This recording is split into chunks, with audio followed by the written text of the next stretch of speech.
អនុញ្ញាតគោរពជំរាបសួរប្រិយមិត្តទស្សនិកជនជាទីមេត្រីបងប្អូនបាទការប្រកួត English Premier League បងប្អូនបាទសប្តាហ៍នេះត្រឡប់មកសាជាថ្មីម្ដងទៀតក្នុងការប្រកួតនេះបងប្អូនបាទ Admin មានចំនួន2គូមកចែកជូនបងប្អូនលេងកម្សាន្តដល់គ្នាបាទក្នុងការប្រកួតនេះចាំមើលតើក្រុមទាំងពីរនេះអាចនឹងរកគ្រាប់បានប្រមាណគ្រាប់បងប្អូនបាទហើយកុំភ្លេចចូលរួម comment លេងជាមួយ Admin ទាំងគ្នាឬក៏បងប្អូនចង់ចុចទៅលើ bio TikTok របស់ Admin គ្រាន់តែបងប្អូនចុចទៅលើ link Telegram នៅ bio មាន link Telegram មួយបងប្អូនមកចូលទៅលេងដោយសេរីចំណងបងប្អូនបាទយប់នេះបងប្អូនបាទយប់នេះគូ Fulham ទៅប៉ះគ្នាជាមួយនឹងតោ Chelsea ចាំមើលតើក្រុមនៅពីនេះ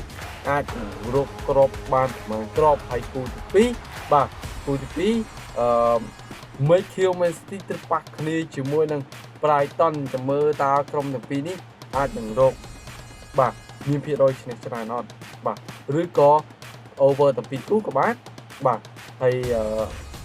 វាយទៅខាងតោគៀវហើយMayfield Man City បាទក្នុងការប្រកួតនេះដឹងទៅកន្លែងទៅ